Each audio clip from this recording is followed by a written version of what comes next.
Hello, my name is Caleb Burnett, and welcome to our third feature film. I'm pretty glad that you could enjoy our last feature film called Chu and the Dojo Master. I personally think it was pretty good. I definitely recommend you watch it. I also maybe even require you to watch it, since this is now a second part of the Chu trilogy, and now it's called Chu and the Rise of the Emperor. We already know what happened in Chu the Dojo Master.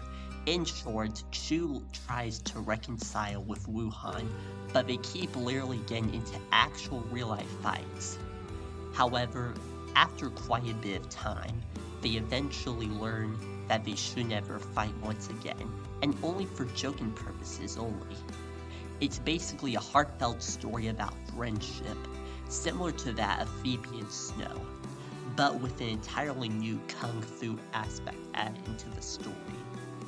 Anyway, and we also got to see Sensoji Square, but now we're currently in a new setting for the film. This is basically the temple of Inshu. This is the temple of the Emperor that we'll get to see and hear about in this story. And that's what's going to happen in Chu the Rise of the Emperor. I'm pretty glad that I finished the Dojo Master quite quickly, and I felt very excited to work on Rise of the Emperor. Especially, I'm looking forward to most of all working on Chu and the Final Showdown of the World. That's gonna be an epic one, and it's gonna be the longest Caleb Burnett film. Anyway, but we must focus on what we're doing now. And what we're doing now is telling the story of Chu and the Rise of the Emperor. So without further ado, let's get on with the story. But first, we'll need to have some paralogs. We'll reintroduce the two paralogs that we discussed earlier, that we discussed in the last film and at the very beginning. These paralogs serve as great information guides to what normally happens, and the lore of the Chu franchise. So sit back and relax as we rewind back to the paralogs and as we retell the epic story of Kung Fu. Basically, there were 4 centuries of Kung Fu, and this was all throughout China and Japan. Kung Fu was very popular in China and Japan, and it practically is, especially with our sense of the story. Kung Fu was used as a thing of self-defense, and that became the biggest art form in the 2 nations. Anyway, that's just to give a bit of background information on Kung Fu. Anyway, but basically, like I said earlier, there were 4 centuries of Kung Fu. The first century focused on the master of all, and the birth of that master. That's where the origin of Kung Fu began. And all began with him. Soon after came the 4 masters: the master of earth, the master of wind, the master of fire, and the master of water. They were all incredibly great masters and were profoundly skilled for their time, but soon eventually they died down, and then the 2nd century of Kung Fu began. This 2nd century of Kung Fu started off with more masters, this time with the Chinese animal masters. For example, the 12 masters of the Chinese New Year. Then in the 3rd century of Kung Fu, after the generations had passed, there came more uncommon masters. Basically, this is the name of less common masters, like Master Gade, Master Tifu, and some other things. There's a lot of masters, so it's a pretty big lore in the Chu trilogy. Anyway, but now our story takes place in the 4th century of Kung Fu, and this is the time in which our story takes place. One of the masters being Chu, a Kumpot. Now, we've already talked about kumquats before in the last film, but I'll give you a bit of a refresher on what kumquats are. So kumquats are kind of like sun-baked creatures. That's what they're sometimes nicknamed. They are basically cylinder-shaped creatures with dome heads, and they have little feet and arms. And baby kumquats are about 1 feet tall, and adult kumquats can be up to 3 feet tall. So they're kind of like hobbits from Lord of the Rings. Anyway, and they used to live in marshy places and in the mud places. They used to live in pretty muddy areas. That was kind of how they lived for about all the way up until 1920, or in the 21st year of the 3rd century of Kung Fu. Now in the present day, it's the 11th year of the 4th century of Kung Fu, meaning that is 2010 in our story. And once again, this is where our story takes place. Basically, it starts off with Chu. Anyway, and that's practically all the paralog information that I believe I went over. So now, let's begin the story. This is the story of Chu and the Rise of the Emperor. It was a rather cloudy day in Sensoji Square. Everything was all gloomy inside. The story takes place about a month after Chu and Wuhan's reconciliation. Meanwhile, Chu was laying in his bed on his tower, taking a nice peaceful nap. He dozed off into sleep. Well, somebody's gonna be super tired tomorrow, Lamode said. Yay, baby. Anyway. Lamode was of course Chu's robot. He served as the main backup whenever Chu or the clan wasn't there. Chu also had 5 sons: Hugh, Ru, Lu, Nu, and Wu. And it's from alphabetical order, so from Hugh to Wu. Anyway. But we've already introduced the characters beforehand. But I can indeed give a refresher. First up we have Chu. He's a bit edgy, as we have seen before in Chu and the Dojo Master. He's not a typical person that would start fights or anything, since Chu is mostly benevolent. Anyway, but basically Chu is practically the leader of his clan.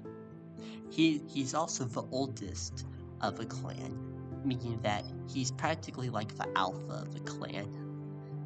And sometimes in Kung Fu centuries, they would call leaders the alpha.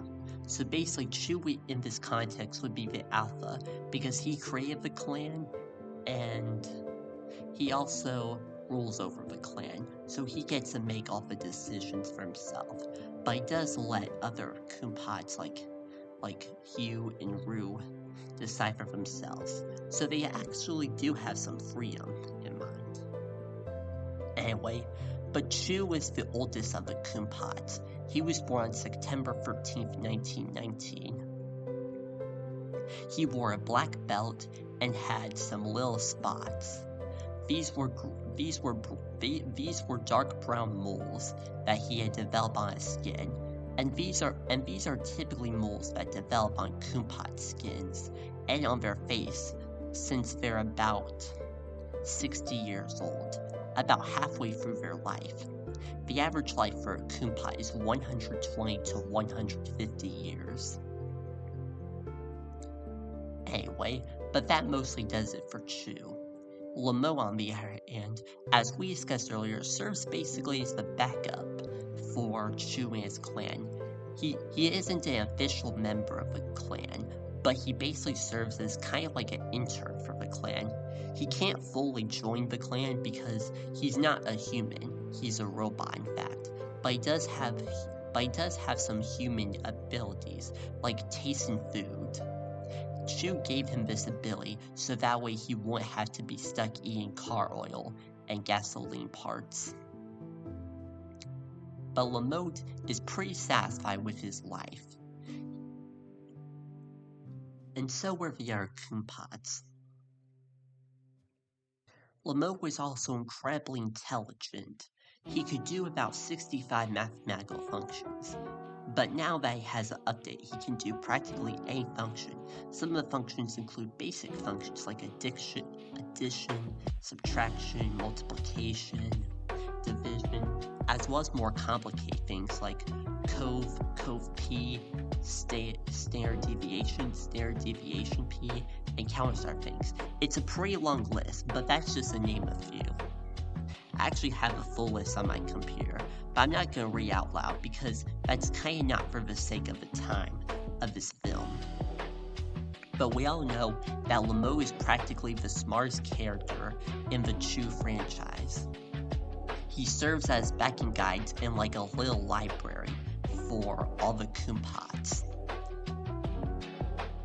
He would sometimes read books to Kumpots, and they would be very impressed by his storytelling. Lamote was able to blend some historical writing and make it into comedy, so he liked writing historical comedy. Anyway. And now, what about the other 5 Kumpots?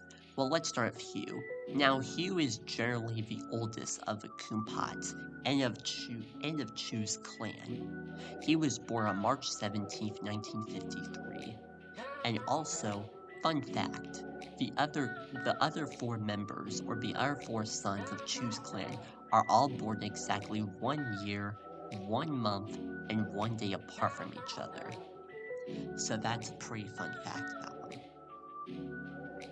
Anyway, but Chu did indeed adopt all the Kumpots. Hugh is the oldest of the Kumpots, and he's known for being generous and lighthearted, and also has pretty good sympathy and empathy. He even helped out Chu one time when he was trying to figure out what he should do about Wuhan and how they should stop their fighting once and for all. He also serves as Chu's backup. He basically is like the alpha of the members. While Chu definitely is, and he technically is, but Hugh is more so among the 4 sons, amongst the 5 sons in fact. So basically, out of the 5 sons, he practically is like the most important one. He may be even the chosen one or something. Chu sometimes calls him that because he just wanted to have some respect for Hugh, and that way he wouldn't be left out. But Chu does equally love and care about all the other Kumpots. Next up is Lu. Lu wears a green belt, and Hugh wears a red belt. So Lu is a green belt master. And he's known for being extremely into nature. You can probably tell because his green color of his belt is practically what he uses. He practically uses that as his love for nature, and green is a pretty common color when it comes to nature. So Lu always likes nature a lot, and he's definitely one of those people. He always likes to go on walks and hikes. He actually likes to photograph things and take pictures of animals. He keeps his own collection. He's pretty similar to Snow from Phoebe and Snow, which was all the way back in the first film. Can't believe that was the first film. Like, that was only about a week ago. And now here we are in the third film. And the second film of the Chu franchise. Anyway. But that's Lu. Now the next character is Nu. Nu is a blue belt. and he's known for being extremely tough and fighty. He's a bit aggressive, but not too aggressive. He mostly is known for being assertive and likes to confront evil whenever he can. He likes to confront people that don't do his way or don't do his deeds. But he's not a bad person. He's probably an aggressive fighter. He's definitely one of Chu's favorites. Probably his second favorite next to Hugh, mostly because of Hugh and his age. But New does have some good quality aspects, and he's not all that negative as you may expect him to be. He basically is generally the toughest of the Kumpots. He likes to work out a lot, similar to Lou, but not in a nature way. He's more into lifting heavy weights and doing push-ups, box-ups, curl-ups, and countless other things. He's practically a physical person, and he has been ever since his life started. He's always generally regarded as being one of the strongest of Chu's clan, and he probably knows that just from the bottom of his heart, since he's always been that way, and he may always will be. The next character is Rue. Rue is mostly known for his wisdom. He wears a purple belt. And he wears a purple belt because he enjoys the color purple and thinks it's the color of magic and wisdom. He's known for being incredibly wise and incredibly smart. Rue would sometimes preach on Sundays and talk to the Kumpots about wisdom. Every Sunday, he would hold a little lecture on wisdom and what they should be doing every week. Similar to the Bible or in church, but with Rue's own perspective. He basically follows a book that he wrote called the Book of Wisdom, but it's also written by other people besides Rue himself. It's a big purple book containing thousands of pages and containing all possible knowledge. He was one of the main he would generally be one of the main speakers of the wisdom sessions, the other person being Senpai. Anyway, now Senpai is a deceased soul. He basically died during Chu's final days before he eventually got his black belt. Right before he was about to get his black belt, he was attacked by some blood masters. And blood masters are basically red masters. And no, they don't steal blood, but they're mostly known for their red color, and they're normally known for being in the dawn of red. They basically show up in red scars. They have a big red scar on the right eye of their face, and maybe some even have it on their left of their face, and some may even have it for both. Anyway, but that could possibly be for maybe even a fourth Chu film called Chu in the Dawn of Red. Ooh. Special. Very special. Okay, I'm just joking. That's something I learned from Boy Scouts. Anyway, but back to Senpai. Senpai is of course a deceased soul, and he died once Chu got his black belt, or even slightly before that. Senpai now lives in an enchanted candle called an eternal candle. It's basically a candle, kind of like a candle from Encanto, but not really. This idea came quite a bit. This probably came quite a bit long before Encanto ever came out. Anyway. But basically, it was basically this enchanted candle, and it's basically where a deceased person would live inside the candle flame. So inside the candle flame contained Senpai himself. However, he didn't appear physically, but he appeared verbally.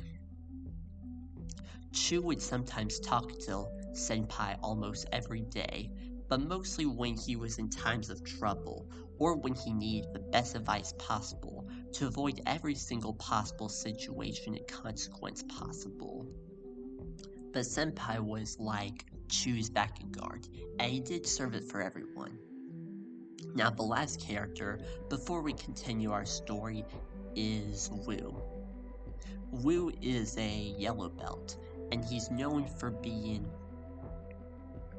really into safety. He really tries to be healthy and stuff like that. He mostly tries to avoid junk food, but that's not all that he does. He instead has a much more fit. He's sort of like new, but he's generally much more relaxed. He's generally more energetic. He probably got the yellow belt because it might represent light. And Wu is extremely fast. He can go miles per hour. I honestly can't tell you how many, but maybe like Usain Bolt, who knows. Anyway, but those are the main characters of the story.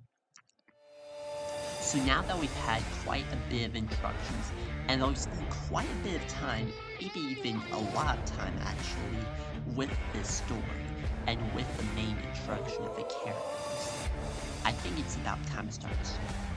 So let's pick up where we left off. So where we left off is that it was a very cloudy day in Sensoji Square, and practically all of Japan, and Chu was basically resting in his tower. He was resting in his tower because he was a little tired. Anyway, but then, meanwhile, we then meet the enemy of the story named Emperor Inshu. He was known for being a dictator in Japan, specifically in the Sensoji area. He would always come into Sensoji Square and chant and boast about how great he was. He was practically a profoundly arrogant person, and quite even a jerk. Emperor Inshu was definitely the meanest out of all the residents, and out of all the other people, and out of all the other people that ever lived in Sensoji, Japan. He was a ruthless, cold-hearted dude, always trying to get to his own benefit. Basically, Emperor Inshu decided to make an attack against Chu and to assault him. So he called out some of his warriors to make it out and attack him. Actually, that was what he was thinking beforehand, but now he wanted to sound a very loud gong in his chamber, or in the temple, that is. He had an extremely loud gong and an extremely loud bell. This will allow anyone to hear that, and that means that this would be the sound of the Emperor. It would be a sound of fear, revelation, and countless other bad things that would soon happen and follow. Soon, he waited for the right moment. He thought it was a perfect day for it, since the weather was cloudy. Just then, he rang the bell. And then there were screams everywhere. Chu had just occurred, and he was starting to figure out what was happening. "Come on, guys, we gotta get to Sensoji Square quick," Chu said. "Alright," Hugh said. And alright, said the other 4 members. They all rushed down, and they went to Sensoji Square. "Sammy, what's happening?" "I don't know," Sammy said, "but it looks like the Emperor might be here." "The Emperor, that's the worst thing ever." "Yeah, man, it is." Anyway. So then, Chu and his clan decide to head off to the Emperor's. Basically, they walked quite a while. This was even farther than Wuhan's. They passed by Wuhan's temple, and Wuhan waved to say hi. Hi Chu, wanna play?" "Sorry, Wuhan, there's some evil afoot." Well, I understand that. Well, I'm just gonna hang out. Maybe tomorrow. Sure, maybe tomorrow. We'll see. But Chu and his clan desperately had to make it out there. After about half an hour, they eventually reached the Emperor of Inshu, or the temple of it. They had finally made it to the temple, but soon they were stopped by some guards. "What's the password?" the guard said. I don't know. No butts, no nuts, no coconuts." But that was not correct. Lamode was trying to calculate every possible password that the guards wanted, so he came up with one. Chicka baby? No. What do you think?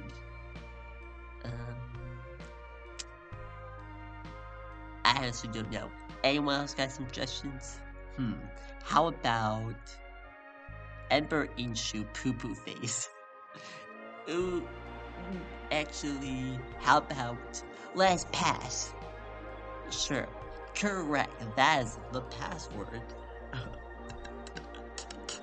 Anyway, but basically, they had finally made to the password. They finally got the password right, and they eventually went into the Emperor. However, soon the doors slammed behind them. Whoa, what was that? That was unacceptable, Shu said. Yeah, man, Lamode said. Well, what are we gonna do now? Shu said. Looks like we must face the Emperor. Wu said. Oh boy, I don't really like him. Anyway, the Emperor soon approached him. Hello, Emperor Inshu said. Emperor Inshu, I knew you were behind that. I noticed that bell a mile away. I'm very glad, Emperor Inshu said. Now, it's time for a deadly fight. No, this can't really be death for us. Maybe it will, maybe it won't. Yeah, Lamode. Alright, come on guys, attack! Anyway, so basically they attacked for quite a bit of time. And I'm not gonna get too much into the fight scenes, not because they have a blur of violence, but because I honestly just don't know how to express them in real words. But basically, people did jump attacks, smacking each other with bamboo sticks. And anyway, but basically Chu was defeated. Chu and his entire clan was defeated. Now how could this happen, of course? Well, the Emperor was too strong. In fact, he had been trained for many years. Anyway, but Chu had lost. And Chu said, I'll pay you back one day. And the Emperor said, oh, make it 3 days. And if you don't, you will die. Okay. I accept the challenge. Peace out. Anyway, Chu was now frantic, and so was the clan. 3 days? That's 72 hours. Yeah, no, 72 hours and 4,320 minutes. That's not even really a lot of time. Maybe it is. I mean, that's in the thousands, you know? What are we gonna do? Well, I have a good idea. I think... I honestly don't know. Wait a minute, I have an idea. I'm probably gonna seek some encouragement from Senpai and see what he thinks. So the Kumpots all went back home. And they all were in silence and in shock. Was Chu really gonna die in 3 days? Do you really think that he is actually going to die? I won't tell you, because that'd be spoiling the story. Anyway, Chu then sought out the sequence of Senpai. Senpai then spoke to Chu these words. Well, I can see that you're very upset about it, but I suggest that you maybe seek guidance from a master. Try to talk to everyone in town and see what they can think, and maybe they might help you. Alright, Senpai, that sounds good. So without further ado, Chu went throughout all of Sensoji Square, seeking who would really help him train, since Chu himself knew that he got defeated, and that he didn't want to end up being defeated again. In fact, if he was defeated, he would end up being killed. So, Chu went throughout all of Sensoji Square and throughout all of Japan, but no one ever really wanted to. Sydney was not really willing to help, since she had a job to handle, and she was also not much of a kung fu master. She was a samurai, but not a kung fu master. Meanwhile, Lamotte couldn't really help, because he was worried about the Emperor. The other five members of the clan didn't want to help either, because they knew that Chu would end up having to face a painful death if the Emperor ever found them again. The last thing Chu went to was Wuhan. Wuhan, I got some problems I gotta tell you. Okay, what is it? Wuhan said. Did your girlfriend broke up? No, me and Sydney are still dating. In fact, we've been dating for about an entire year now. Anyway, no, but it's not that. It's just, I've been threatened to death. So, the Emperor Chu, is literally threatening to kill me just because I was defeated. And he said if I ever set foot again, and if I don't win, I'm gonna be killed. But he can't do that. I mean, you can't argue with that. He's a pretty profoundly dictator. He's kind of like Adolf Hitler, but the Japanese version. Yeah, that's kind of bad. I know, he was a bad person overall. Anyway, while I would be more than happy to help you. But I actually have someone, a relative of mine, that will actually be willing to help you. Really, who is it? Wuhan took out his contact book list, and he found this master named Master Mudu. Master Mudu was a very old and skilled master. He was human, like Wuhan. And Chu was a Kumpat, and Kumpats were super empathetic towards humans. Chu knew that he would be the perfect person to even help him win this fight. Alright, I think I know what I need to do now, so where can I find him? Oh, here's his address. Alright, 12345 Senpai Road. That's just a made-up address. I don't want you to actually find out that address, because one, it's probably not good to take addresses or phone numbers from fictional videos. So for all sakes, please don't contact that number, and please don't go at that address. I don't think it exists. Anyway, but Chu then hurried home. Along the way, he waved back at Wuhan, and he wanted to play tomorrow. However, Chu decided that he wanted to spend all his time, specifically over the next 3 days, working on the map on his skills.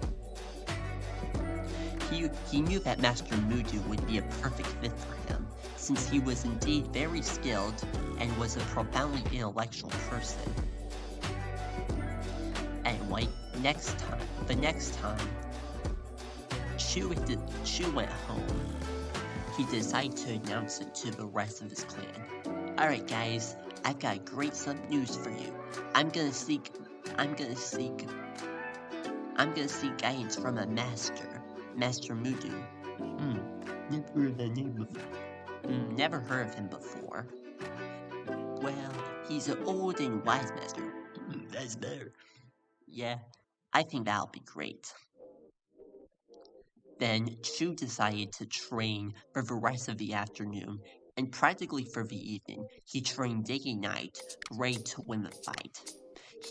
To help him out, he had some of his members of his clan work together and come up with a super attack or a super fight scene for Chu to handle. Chu was indeed super strong and was quite skilled. However, he knew he needed some help with dealing with the Emperor, since the Emperor had been trained for probably the longest time ever. Sure. And Chu had been number 1 at Kung Fu for about 82 years. It was now the night time, and Chu stayed up a little bit later. He couldn't really sleep at all. Anyway, so he woke up in the middle of the night just to talk to Senpai. Senpai, I need to talk to you, Chu said. What is it? Senpai said. Well, basically... I just feel nervous for tomorrow, you know? Master Mudu, the fight, the Emperor, what am I gonna do? Well, I suggest maybe focusing on your training skills first. I'm pretty sure Master Mudu, and as far as I've met him, is a pretty good master. You're right, maybe he is. So I guess I'm gonna try that, and hopefully I win. Well, Chu, Kung Fu is more just about winning. It's about the art of Kung Fu. For example, it would be very unreasonable just to win a Kung Fu fight fair and square, without even properly mentioning the etiquette of Kung Fu. I suggest you reread some of my books that I wrote for you, which I have in a cabinet downstairs. This basically serves as some guidelines for how you should master your Kung Fu. I am probably perhaps the wisest of all the Kumpots, and Kumpots are indeed very skilled, so I highly recommend you read the books, since they will very much help you out on your journey into Kung Fu. I know you may have already had a lot of experience before, but I think this would be a very good refresher if you can just read those books again, and you would have a very great time. I'm sure you would do incredibly well with Master Mudu, and maybe even defeat Emperor Inshu. So I recommend giving it a try. Anyway, but good night. Alright, good night. And so Chu slept for that night. It was now the next morning. Chu woke up pretty early this morning. He spent about an hour before he got into the shower. He spent that hour focusing on his training skills, and he started to read a bit of a few books about Kung Fu.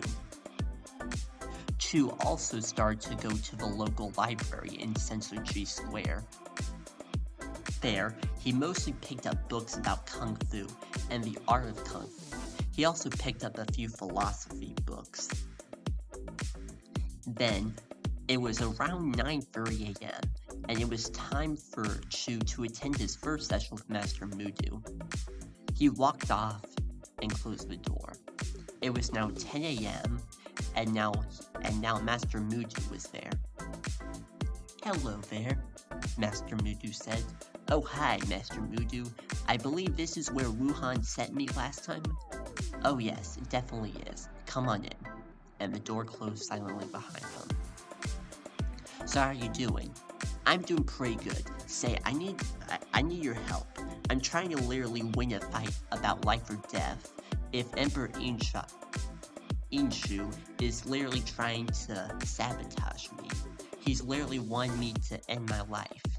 And it's not good. He's literally threatening me.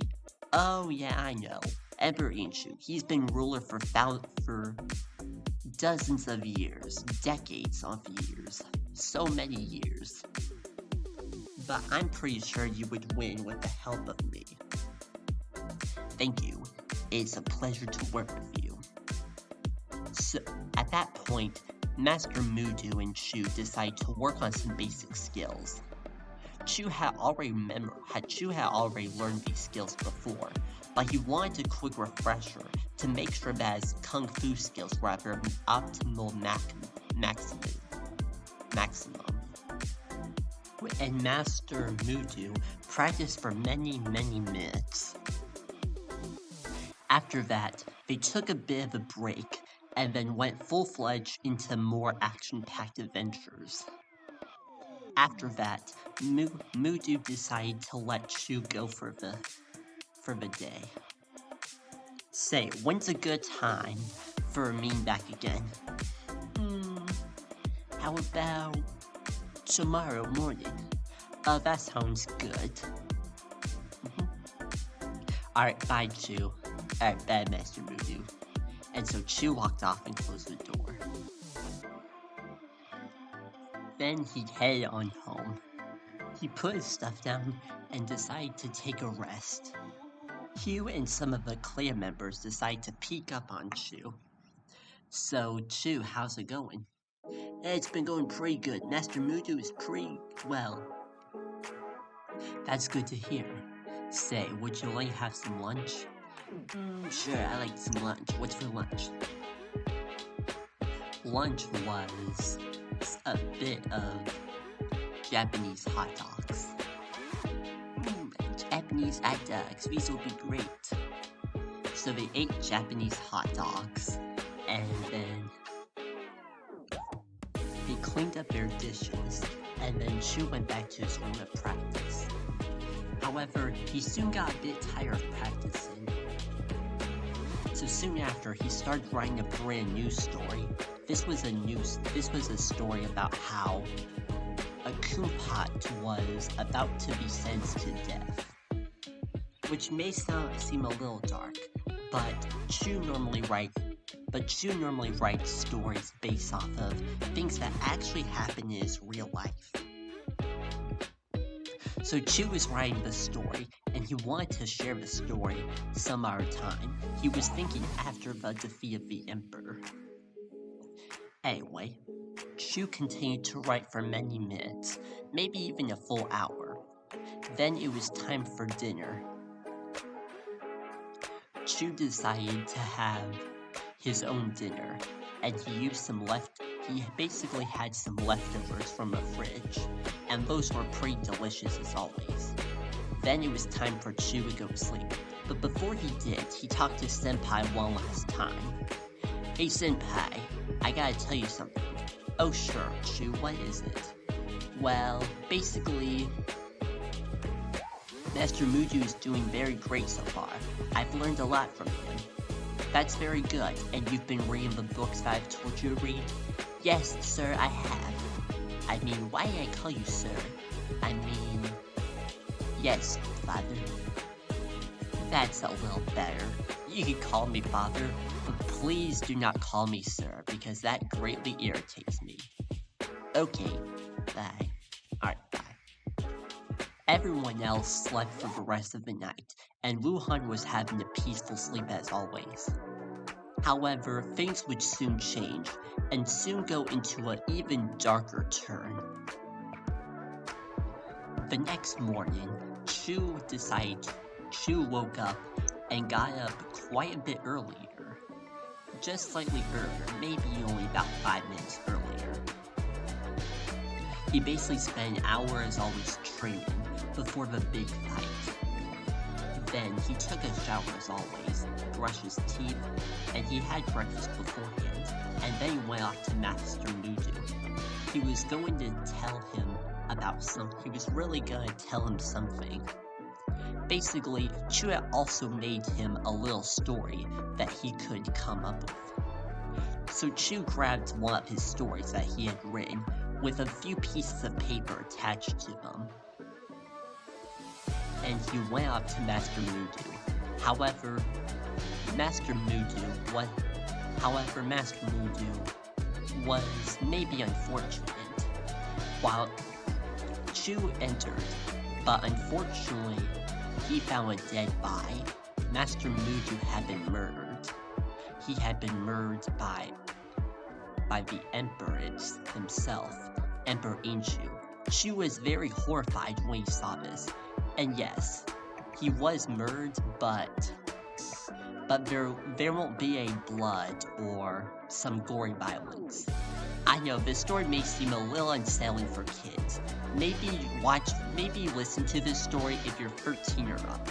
I don't think this is a good PG story, so stay away, kids. Anyway, I'm also excited not to include death scenes, and I'll just explicitly state them, but I won't go into too much detail, because those can be very uncomfortable. But Chu was in utter shock. After seeing his dead body, he frantically closed the door and almost slammed it. He was basically shocked. Now his master had been gone, and there was only one day until the fight. Chu had only about 24 hours left to spare, and he knew that he would have to train himself. However, Chu eventually knew who he could contact, and that was Senpai himself. Senpai was indeed a good teacher to Chu, and he was also indeed a very good kung fu teacher for practically all of his life. So Chu frantically ran home, and he just had to tell the news of what happened. Anyway, I'm not going to go into too much detail, since this may contain some very unsettling scenes. And since Chu witnessed an actual death, I've decided that I don't really want to talk about it. Anyway, but Edward and Chu should probably get arrested by the police. Anyway, because he literally killed an innocent old master. I know, this story may not necessarily be the best for children, but that was just how I wanted it to go. Like, sometimes Chu Adventures of Kung Fu is good, but other times it can be a little bit scary, especially with all the fight and action sequences, some of which may not necessarily be for kids, so I strongly recommend being at least 13 years of age or older, maybe even 12 years of age or older. Anyway. However, what I'm saying, Chu went back home. After he told the news of what happened, he went to Senpai and did the same thing. And again, I'm not going to include it into full detail, since it may be a little bit disturbing for some people. After Senpai had heard the news, he offered comfort to Chu. There, Chu. I'm sorry what happened. That was completely unfair, and he had no right to do that to him. Yeah, I know, Chu said. He was absolutely weeping, since he never really knew him that much. Anyway, don't worry, Chu. I will help you. I'll be your new master. You really will be? Yes, I will be. Now pick up a bamboo stick, and let's start training. So without further ado, they trained for quite a while. But of course, taking breaks as always. And Chu spent as much time as he wanted to, and Senpai was an incredibly detailed leader. He would go into nitty-gritty details and explain complicated things like the physics of a bamboo stick or mathematics of kung fu. So he was indeed very gifted and talented, and that really helped Chu a lot. With that, Chu learned a lot of things that he hadn't necessarily learned before, and this is what made his love for Senpai even more, and what even made his love for Kung Fu more. Then, Chu decided to go off and continue writing the story. The story he had actually written for Master Mudu was actually a short excerpt and a poem about being threatened. Here's how the poem goes. Every day I stand, and every day I make a hand. I am friend, beaten and torn. I am broken down, bruised and worn. I may be someone that has a life, but you cannot take away this life of mine.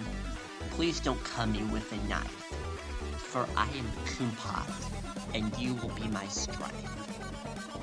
That was the poem that Chu was writing for Master Mudu, and Senpai also liked the poem. In fact, Chu actually shared the poem to him. Chu read it out loud, and later that evening, Chu decided to read it out to everyone else in the clan. Chu was indeed quite a writer. In fact, he was a prolific writer. He liked to write almost every single day. He would often write about his own life experiences, which we've discussed earlier. Also, as a fun fact, Chu himself is actually on autism spectrum disorder. He's on level 1, while Phoebe Furball from Phoebe 2 is on level 2. Anyway, but that basically serves as a fun fact. Chu continued to write a bit, and he was about 2/3 of the way done with the story. He decided to leave the third of the third and the last third of the third for tomorrow. Then he decided to rest, and that was gonna be that. Chu for dinner also had some leftovers, and he did this so that way he could keep a fridge clean, since it's always important to keep your fridge clean and making sure there's no bad stuff in it. Anyway, but Chu basically had some leftovers, and that was his dinner for tonight. The other clan members had their own thing, and Lamode kinda ate his own thing. He ate some car oil.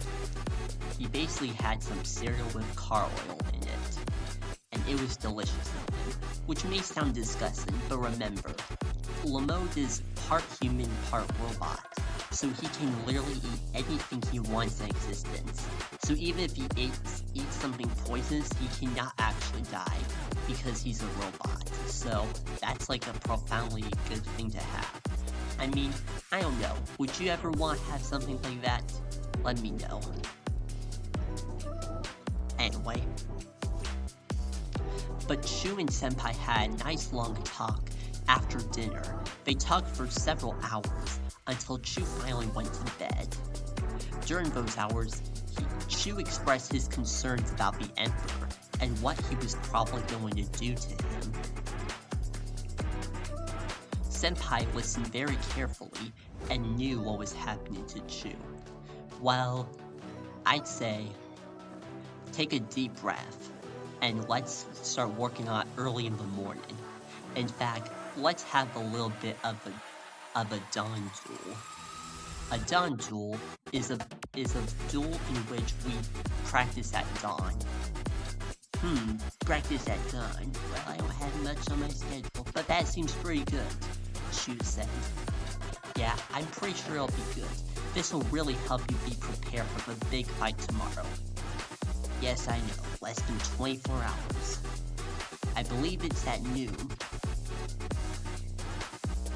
Oh, noon. Well, don't worry. I have a feeling you're going to do incredibly well. Now I suppose you better get off to bed, since you would probably want a good night's sleep before you go off. Sure, how about that? Alright, Senpai, bye. Alright, bye, Chu. So Chu went off to bed, and that was that. Everyone was dreaming of peaceful dreams. Everyone. Maybe except for Chu though, and maybe some of his clan members. Wuhan's clan were profoundly concerned about this. However, the Emperor had some dark dreams in his mind. He was thinking about the day that Chu was actually going to die. The Emperor had very little regards for Chu. He seemed to show no sympathy or empathy at all to him. He was practically a black monster with no heart in it. Overall, he wasn't really caring of Chu or anyone else. That's where his controversy began. You see, the Emperor had a very tough past. He was constantly bullied and idolized at school. After that, he decided that he wanted to be the most evil ruler of all time, especially in Central Japan. So after going to law school at Sensoji Japan's university, which is Sensoji University. He ultimately decided to become a very powerful dictator. He started doing evil deeds back in the 1930s. At this point, the emperor was about 110 years old, so he had existed on January 1st, 1900, the exact same day in which the 3rd century of Kung Fu had officially started, and the day after the last century of Kung Fu had ended, which was the 2nd century. The emperor seemed to show no signs of remorse at all. He was practically cool-hearted for every sense of the word. He slept and slept, waiting for Chu, and waiting for his ultimate fate. Next morning, but before that, there was the dawn duel. Chu woke up incredibly early at around 3 or 4 a.m. So he woke up, and the rest of the clan woke up too. The clan woke up, and Chu brought out Senpai and the eternal candle, in which he had lived off of. Alright everyone, Senpai said. Now remember, we're here to fight. So now let's practice some duels. So with all that said, let's practice some duels, Senpai said. Then the Kumpots decided to battle themselves, one by one. They started off evenly. First of all, Chu started battling against Hugh, then against Liu, Nu, Ru, and Wu. It was practically first at 1-on-1, then 1-on-2, 1-on-3, 1-on-4, and 1-on-5, and Lamo now making it 1-on-6. They practiced for countless hours, until they decided that they were finally ready to confront him. But they were all extremely tired, so they needed a bit of moments. And it was also starting to get towards breakfast time anyway. So they all went back inside and decided to eat some breakfast. They had some Japanese toast and some bread and butter. They were all doing pretty well. Chu went upstairs and practiced for even more. He was slowly recovering from a dawn duel, but he was feeling much more confident than what he was days ago. He said to Senpai, I think I'm ready for this. That's good to hear, Senpai said. Now you get out there and show him. I will, Papa. I will. Sometimes Chu calls Senpai Papa. Yeah, ooey Papa. Anyway, but meanwhile, on the other hand, the Emperor was still practicing on his own time.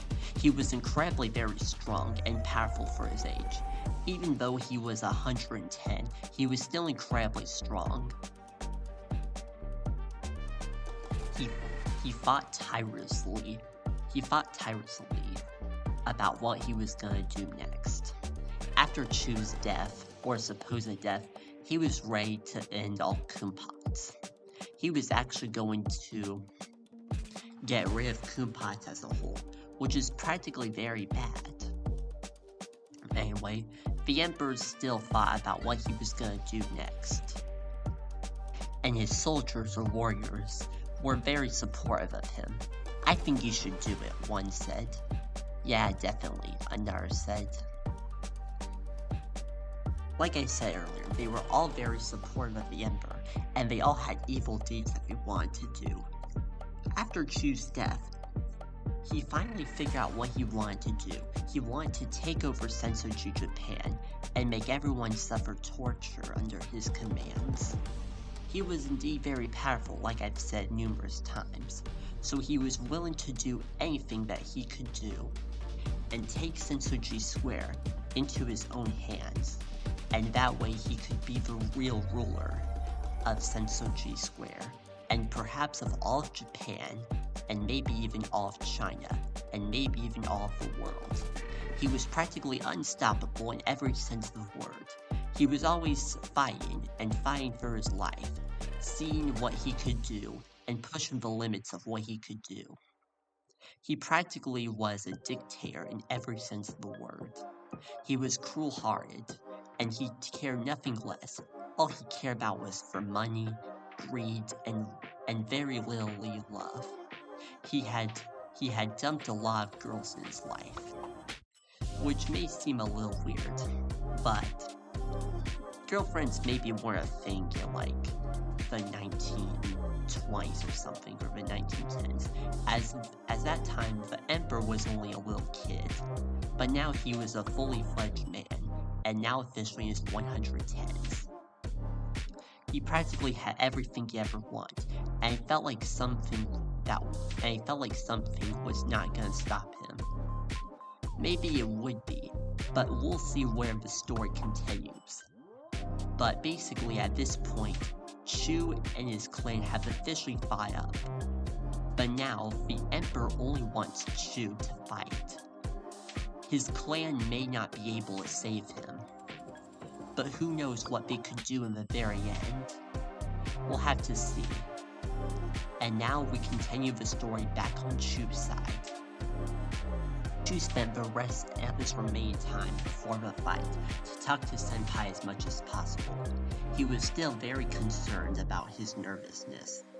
Senpai encouraged him and told him that he was not worried for Chu, and Chu was not worried for him. Or maybe it was, I got all wrong. But basically, they both knew and were very confident that the Emperor was for sure going to lose. He knew that this would probably not last for long. The Emperor was, of course, not willing to take any chances or changes. So Chu must do what he can do in his own hands. And we'll find out right now.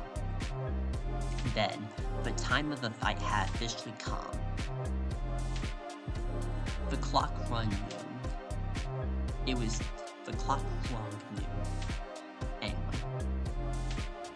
So after the clock rung noon, basically, all the Kumpas decided to go against the Emperor. Chu led the line. Anyway, and they formed a single file line against Chu. Chu was still incredibly nervous, and he was incredibly sweaty about what was going to happen next. But he was for sure confident now. He would still have the trauma and fear of the Emperor, given what he could do to him. However, Chu brushed that all aside, and he knew that things were going to be good. The clan passed along on Wuhan's temple, and Wuhan waved at them. "Hey, Chu, how's it going?" "Well, the fight's gonna happen, and this could be my final moment."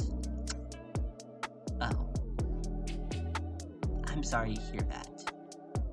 Wuhan and his clan were secretly weeping for Chu and his clan, hoping that he would not have to face a painful death against the Emperor.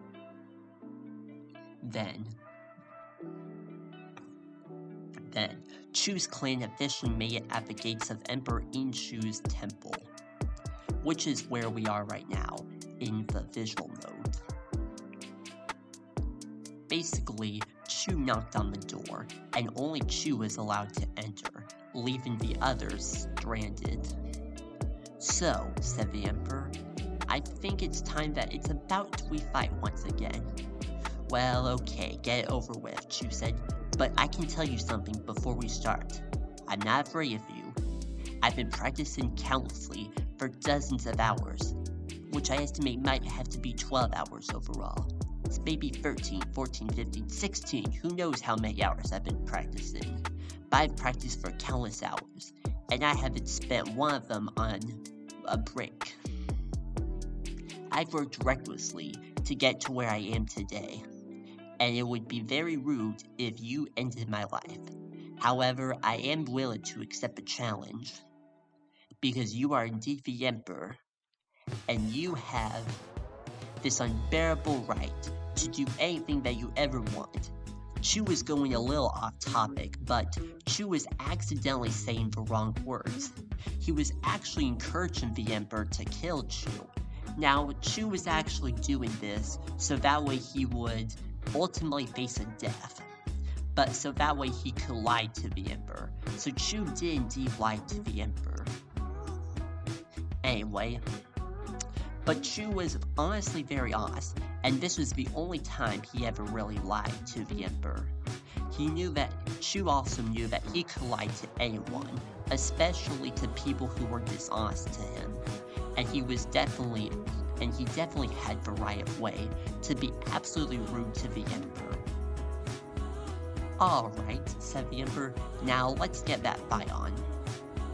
Chu gave the gulp. Yeah, that's right, a gulp. Anyway. This is the part of the story in which Chu and the Emperor actually fight. So here we go. Now, I normally use disclaimers, but I won't really talk about much about the fights. Not because they have much gore and violence in them, well they actually don't, but I mostly just want to keep things clean. So basically, Chu and the Emperor, or Emperor Inshu, stood face to face with one another. They stood back and walked back. They walked back and landed right on their feet, and they faced each other, face to face, across 10 meters from each other. Then the concrete, and so they fought. They fought for quite a bit, but Chu was ultimately losing the fight. The Emperor was about to literally sentence him to death, but Chu kept on fighting, and he fought and he fought and he fought. Ultimately, Chu was still losing the fight. That's when Lamode and the others overheard. I think Chozago's really hurt. I think Chu's hurt. Oh no, that can't be good. Well, we must do something. Come on guys, let's go. Anyway. And so, the clan and Lamode came busting out, and they ultimately decided to put end to this madness. They fought against the Emperor for many minutes. Ultimately, they fought for quite a bit. Anyway, however, this even caught the attention of Sensoji Square News. They were a local news studio in the square, looking to see the top stories of what was happening. When they realized that Chu and his clan were actually going to take down the Emperor once and for all, they just had to make this a top story. So they instantly made it a top story, and it was put on the news. Soon after, the Emperor was therefore defeated. He did not die though, but he was gonna be sentenced to death and have an execution. So the Emperor was officially defeated, and thankfully Chu did not suffer any major injuries. He was still practically good in every sense of the word. And that was the newsflash for Sensoji Square. Good afternoon everyone, and we're here now at the Emperor's Temple. And right here, we have Chu, who officially defeated the Emperor. So how you feel, Chu? Well, I feel pretty good about it, but I don't get with all the news people here. Oh, don't worry, this is a top story, and you're going to be our star for the day. Wow, that sounds great, but yeah, man, Lumo. Anyway, Lumo was not gonna have any of it, but Chu was very thrilled by the news. Eventually, they all decided to get together for a press conference, and eventually, after quite a bit, the Emperor was eventually put to death, and he was no more. His days lasted for 110 years, and he died. So now, Sensoji Square had no ruler now. However, there became new rumors that Chu should be the new emperor of Sensoji Square. Chu was kind of willing to accept it, but he felt that the responsibilities were too great for him. Not to mention, he also had countless other things he had to do.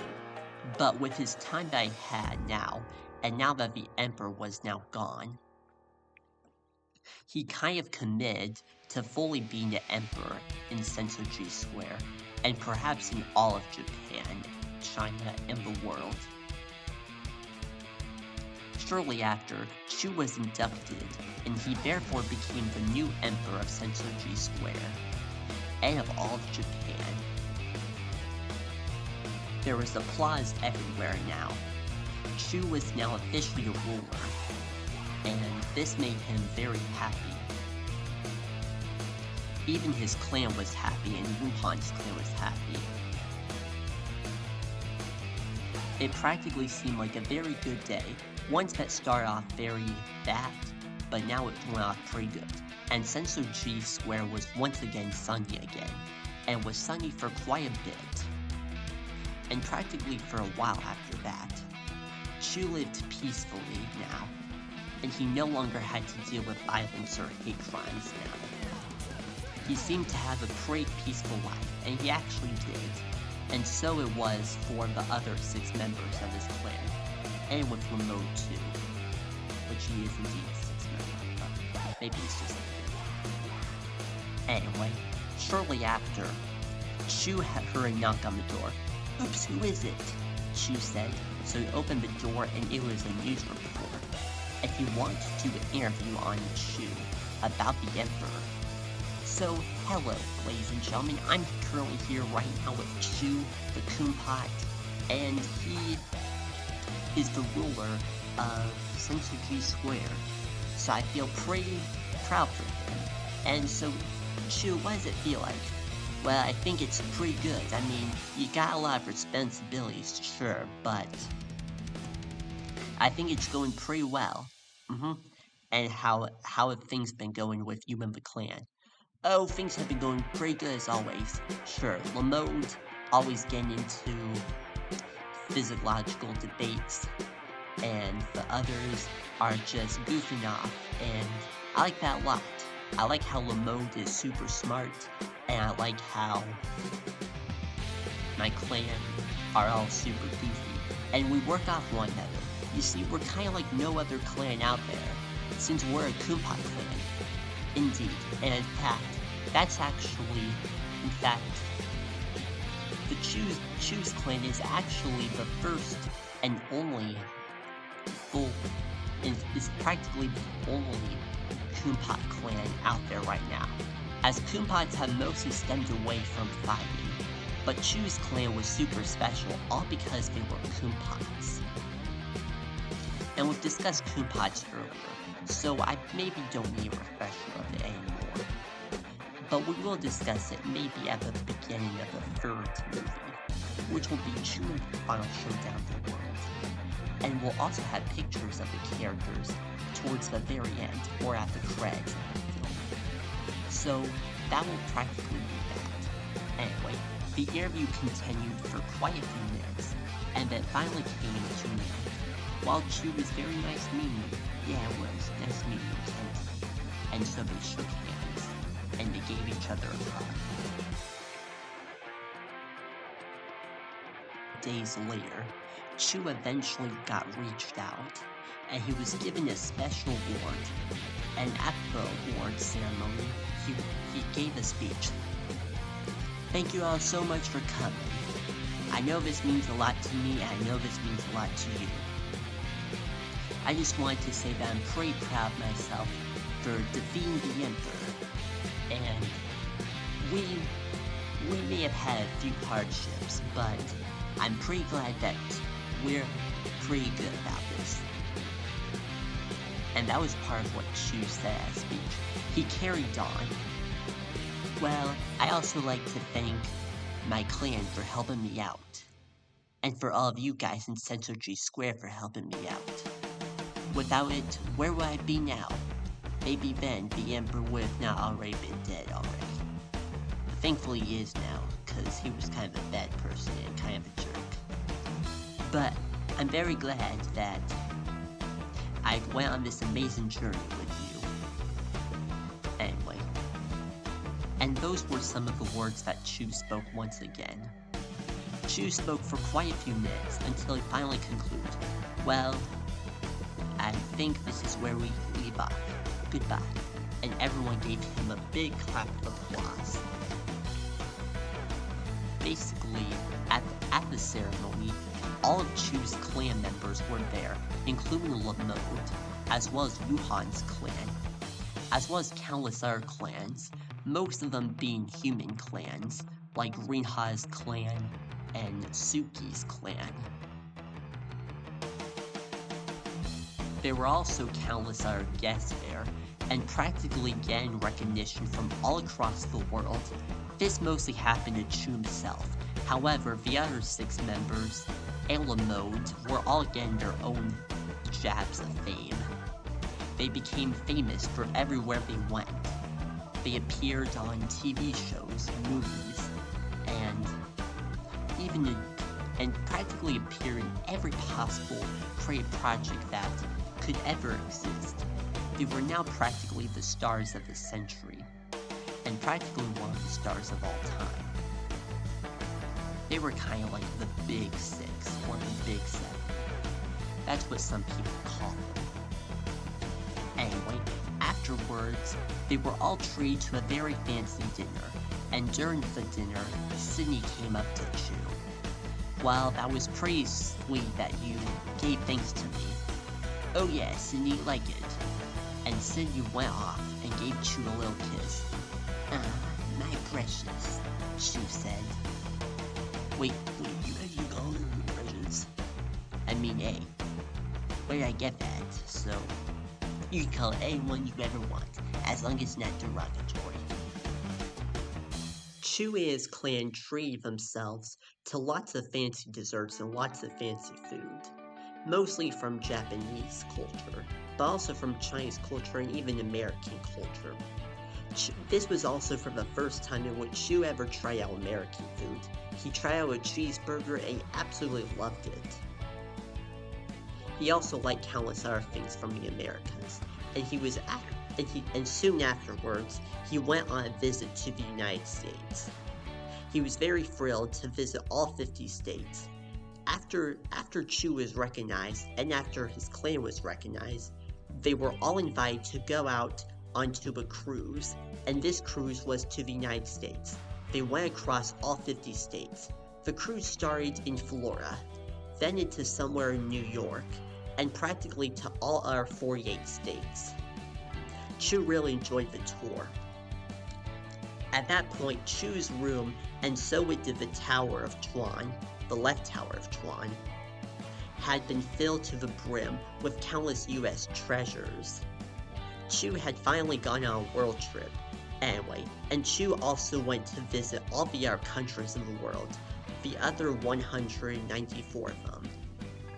Actually minus 193, since he already lives in Japan, but maybe we could add 194 as well, since he did visit the Americas, Japan, and 193 countries, and they are, fun fact, 195 countries overall. Anyway, but Chu and his clan went on a very great expedition all across the world. Then, after the trip ended, Chu finally decided to write his story once again. He hadn't really been writing it for so long, since he was constantly busy with other things. He finished up a third of the story, and now his story was officially complete. But he wanted to wait off for a special occasion, so that way he could actually read the story to everyone. The next day, it was a Sunday, and the clan mostly spent the day doing chores. They did things such as laundry and gardening. They also did other things like vacuuming and housekeeping things. Overall, Sunday was a pretty good day. In the morning, they got to hear from Rue, who was one of the preachers of of their wisdom sessions. In the session, Rue often acclaimed Chu for what he had done, and gave Chu and the others very great advice about what they should do with their fame, and how they should not make fun of people while they have a lot of fame. And Senpai also spoke. He said, "When someone is popular, we shall not make them intimidated or threatened just because we are of very little status to them. We should make them feel welcome and treat them like we've never treated them before." Senpai was indeed incredibly wise. And so, that's how Chu and his clan ultimately came up with how to spend their fame together.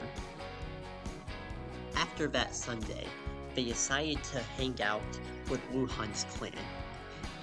After all, Wuhan and his clan, and Chu and his clan, as well as Lamote, were very great friends.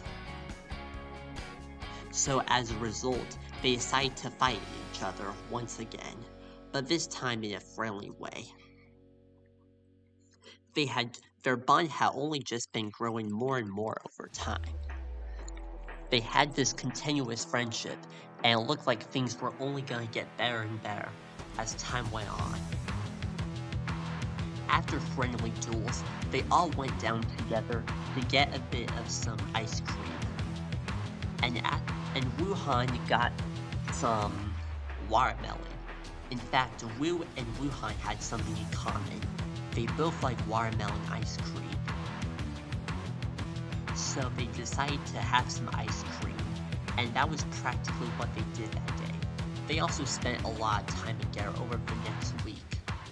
And Chu was waiting for a special occasion, so that way he could read his precious story that he had been working on since about a few weeks ago. Then, on Saturday, there came a special occasion. Chu was offered to work on the United Nations, and Chu was offered to work at some place special because he was the emperor of Sensoji Square. He was allowed to become a world leader and a dictator. Chu was very excited about this. He spoke up at a press conference.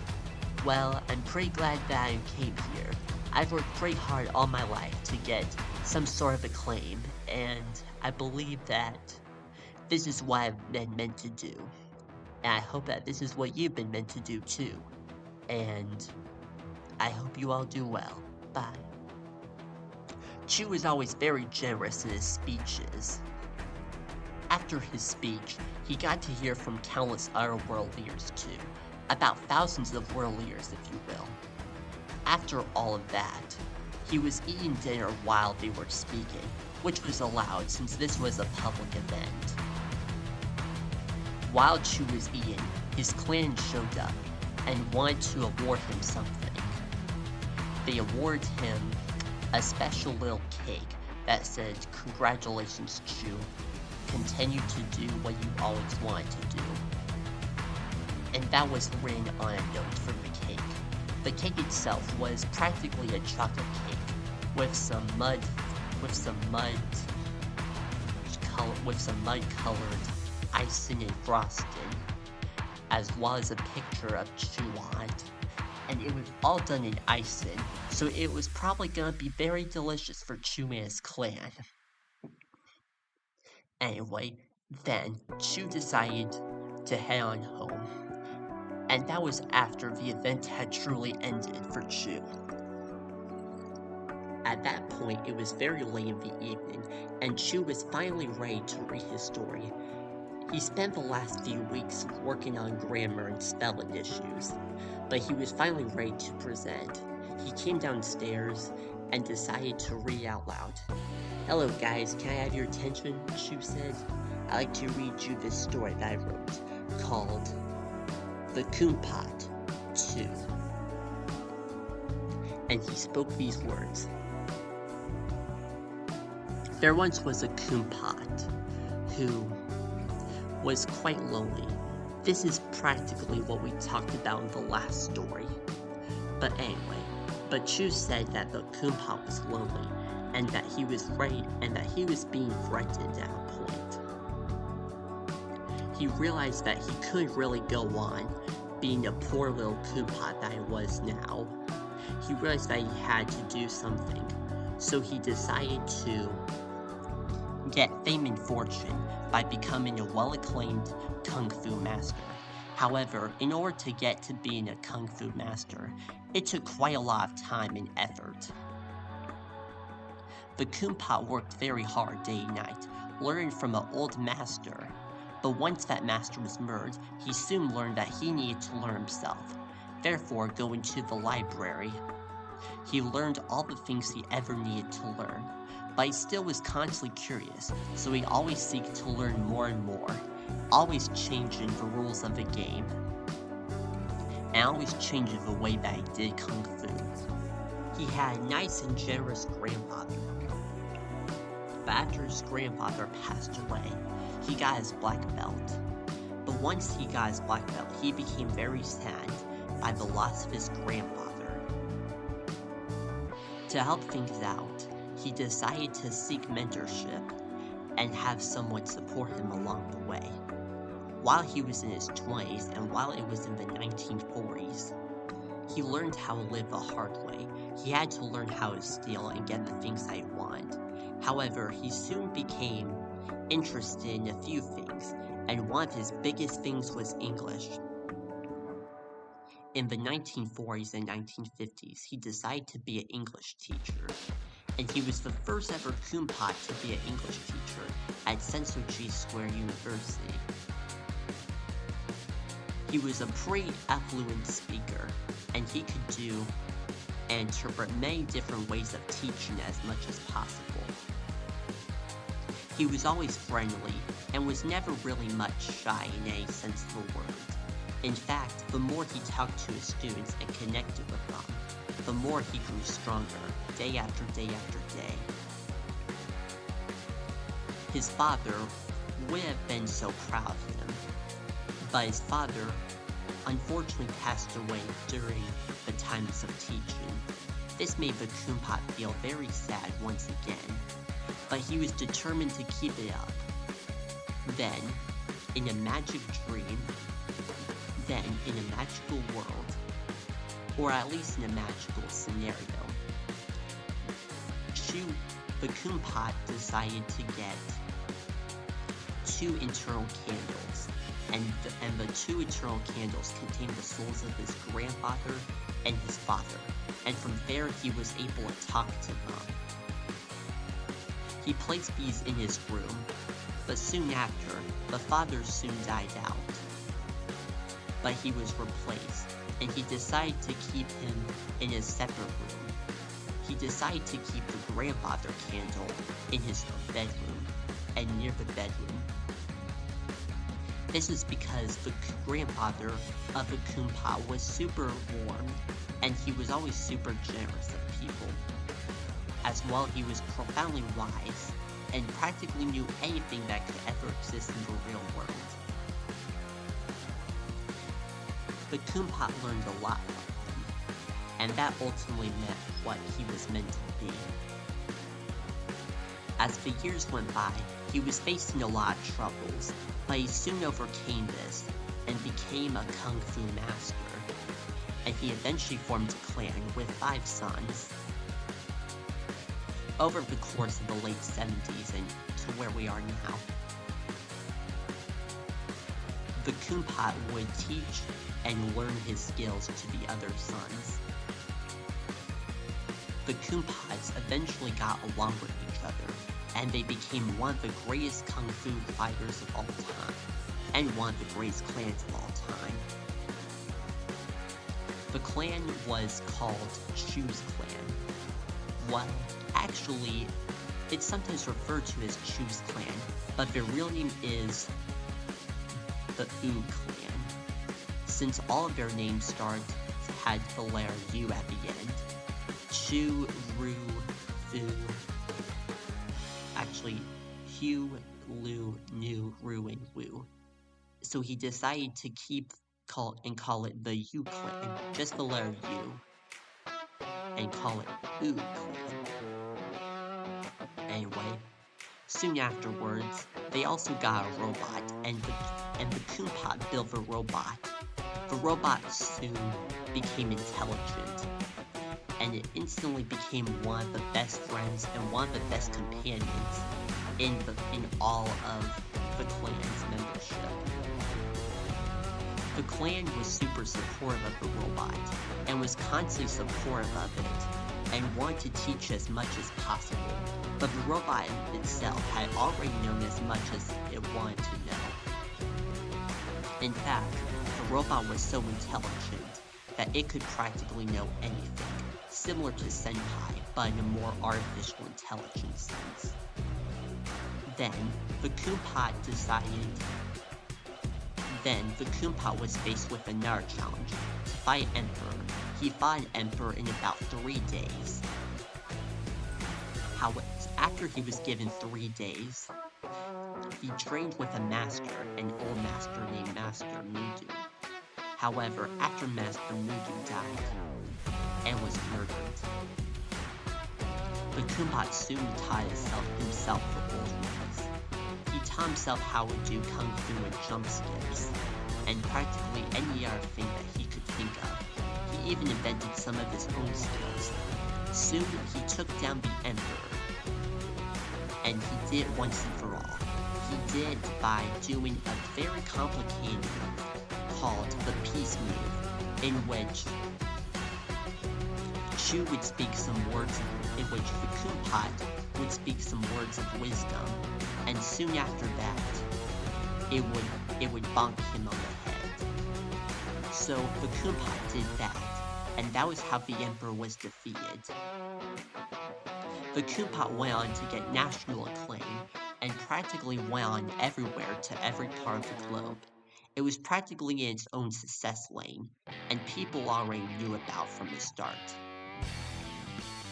It was practically uncommon for somebody like a Koopa to actually be recognized from the entire world, but it was, and that was what it led the Koopa to do. His clan and his robot were all very well acclaimed, and that's what led them to the success that they led them today. And that was the story of Koopa 2. Chu finished up his story, and everyone was clapping and applause. Some even had a few tears in their eyes. They were so deeply moved by Chu's story. One of Chu's great strengths in writing was his ability to base off of his own personal narratives. And this allowed his stories to be much more moving, and almost completely like a sense that hadn't really been accomplished before in normal human writing. After all, Koopas were very insightful, and that's what made their writing stand out amongst others. Then, that night, Chu talked to Senpai for a final time before going to bed. So, I believe this is it. I've achieved as much fame as possible, and here I am now. Yes, you are, Senpai said. Yes, you are. I'm quite proud of you, though. You've done things that haven't really been accomplished before, and I feel like you would be a perfect type for anything in the world. What do you mean? Chu said. Well, you have all of this thing around you. You have everything that you could ever want. And I think the best thing you can do right now is to cherish that moment. So I think you should carry this weight on your shoulder. The weight of being successful. The weight of being a Koopat. The weight of being an emperor. You're practically everything in the world, Chu. And that thing is only gonna grow bigger. Really? Chu said. Yes, it is.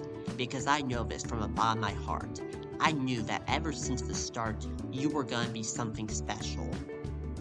And so you are. Alright, Chu said. He then went off to bed. And that's the story.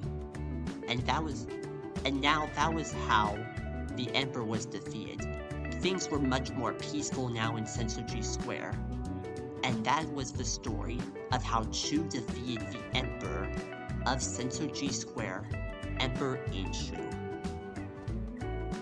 Anyway, I hope you enjoyed this story. It was quite a pleasure telling you the second installment of the Chew trilogy. We'll eventually take a little break to focus on another story, but when we come back after that, we will focus on Chew and the Final Showdown of the World, the story of the last Kung Fu fight ever. Anyway, but it's a pleasure that you could listen to this story. I hope you enjoy it. I created this film all by myself, and I'm pretty proud of it. Anyway, I hope you take care, and I hope you stay tuned for the next film. Sincerely, Caleb Burnett. And now the credits will roll.